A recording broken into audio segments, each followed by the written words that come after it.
Hey, it's Pauly with J&P Cycles. Today I'm going to be changing all 3 fluids in our 2015 Road Glide. Follow along as I show you how to do it using our Maxima oil change in a box kit. Now before we get started, these are the things you're going to need to do the job. You're going to need the oil, the primary fluid, and the transmission fluid. Now this bike takes 38 ounces of primary fluid, so you're actually going to need a second quart of primary fluid for this.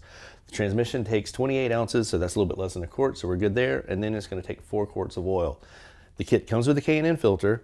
We have 3 O-rings, which are going to be for the drain plugs for the 3 fluids that we change, as well as a derby gasket. I also like to use a graduated cylinder because that allows me to dump 4 ounces out of this quart so that I make sure I don't overfill the transmission. And I can also put 6 more ounces of primary fluid in so that I know that I've got the exact amount I need. I've already let the bike warm up a little bit to heat up the oil. So now first thing I'm going to do is drain the engine oil. That will be this plug right here. If you're only doing an oil change, it's kind of important to not accidentally drop the wrong plug. We're doing all 3, so it doesn't really matter, but most people always go for the transmission plug on their first oil change. Now I'm going to walk around to the other side and remove the dipstick. That's going to let the oil drain out a little quicker. Some people like to remove the dipstick first. I don't, because of the fact that it prevents the oil from coming out as hard on the initial release of the drain plug. While the oil is draining, I'm going to go ahead and change out the O-ring on my drain plug. Start, it's pretty simple. Just grab it with your fingernail and pull it right off. Now you can look at this, O-ring doesn't even look bad. It doesn't matter, go ahead and change it anyway. It's less than $1 insurance that you're not going to have an oil leak. Grab our new O-ring out of the pack and slide it on, we're ready to go. With the new O-ring on, let's go back to the bike. Next I can remove my oil filter, making sure that I keep the slot where I will not damage the sensor. Make 1 rotation, get the slot back to the sensor, and remove the wrench. Now you can remove the filter by hand. And now we can reinstall the oil drain plug. The spec for this drain plug is 14 to 21 foot-pounds of torque. I've got my torque wrench set at 18 foot-pounds. See a lot of guys ruin their oil pans by over tightening these. I'll go to take the drain plug out the next time and it comes out with some nice aluminum. That hit the torque spec right there, so we're at 18 foot-pounds. Next up, we can put the new oil filter on. Before we put on the new oil filter, we will go ahead and put some oil into it as well as lube the seal. So we'll open up our filter.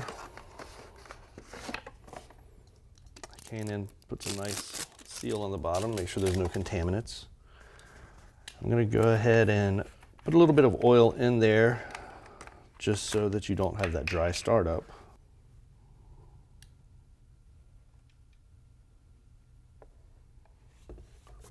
Take your finger and just put a thin film all the way around the rubber seal. It's going to prevent it from sticking on so hard that it's difficult to remove at the next oil change. All right, now we'll install the new filter.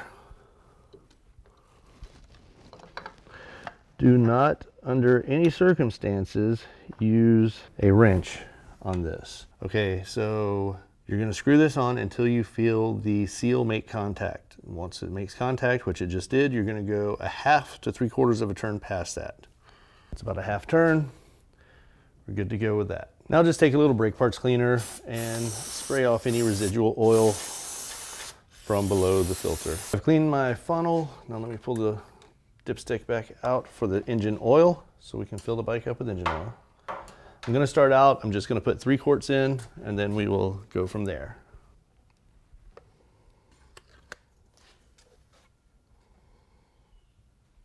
All right, so I'll pull my funnel out, put the dipstick back in, and we're done with this until we are finished with the entire job so that we can check our oil levels with the bike sitting on the ground on the Jiffy stand. And now we can do our transmission fluid. Normally I would be on the other side of the bike to do this, but I'm doing it from over here so that you can get a better view of what's actually going on. This drain plug is going to be right through this little access right here.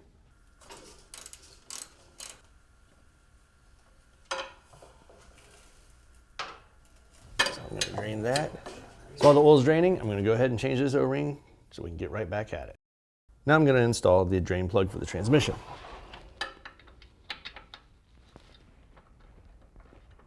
The torque spec for this drain plug is the same as your oil drain plug, so I didn't have to change anything on my torque wrench.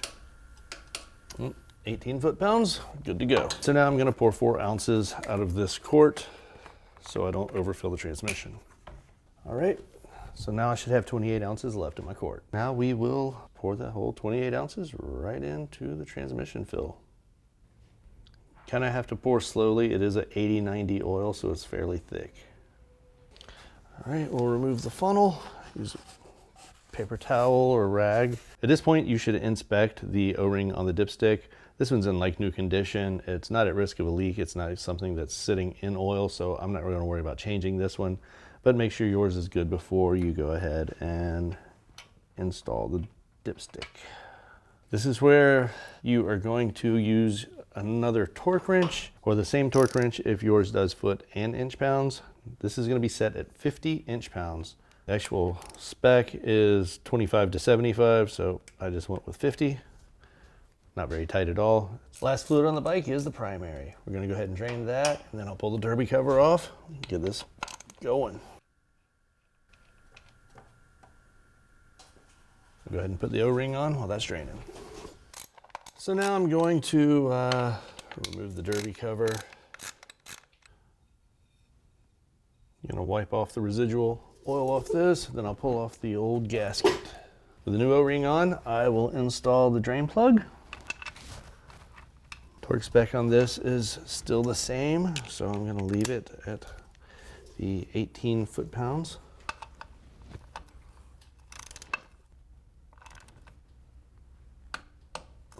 Yank off this old gasket, wipe this off, and then we will get ready to fill her up. I'm gonna put 6 ounces into my cylinder so that I can add that with another full quart. We have exactly 6 ounces. All right, time to fill up the primary. I'm gonna go ahead and put my 6 ounces in. I'll open up a full quart. Now I can get the new derby gasket, put some Loctite on the bolts, and wrap this whole job up. I'm gonna put a little bit of blue Loctite on each of the bolts. Make sure they are clean. You don't want any oil on them, otherwise it negates the use of Loctite.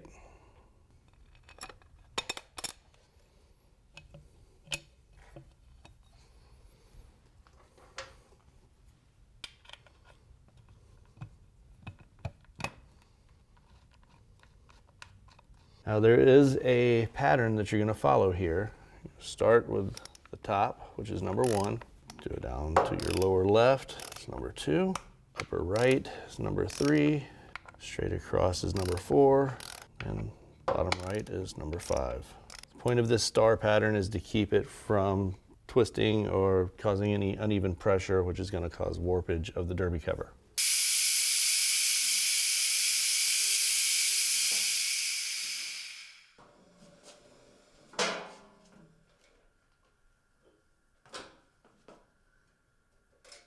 I'm gonna go ahead and check for cold oil level. I'm pretty sure the bike's gonna need more because it typically takes 4. Now you're gonna unscrew the cap and you're gonna thread it all the way back in with the bike on level ground on the jiffy stand. And that's how you check your oil level. All right, well, you can see I'm within tolerance, so I'm gonna start the bike up. I'm sure it's gonna change a little bit and let it get up to operating temperature. Now when you start the bike up, watch your oil pressure light to make sure that it goes out. If it doesn't go out in just a few seconds, you may want to check.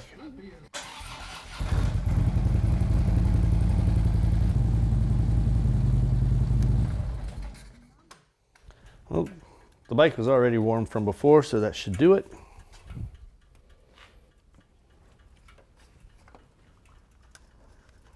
Again, pull the dipstick out, wipe all oil off, and then re-thread all the way in. So I need to add a little bit less than a half a quart. I'm actually gonna add less than that. I'm gonna add about a quarter and check because it's easier to add more than it is to take out. And that's all it takes right there. We're full hot. The motor is warm, you can hear it tinging. You have to maintain your bike, so you might as well do it yourself. Some basic hand tools and about an hour in the garage, you can change all 3 fluids in your bike. You're gonna ensure that your bike maintains that reliability that you want, and you're gonna save yourself some money. I'm Pauly with J&P Cycles. Ride them, don't hide them, and ride it like you can fix it.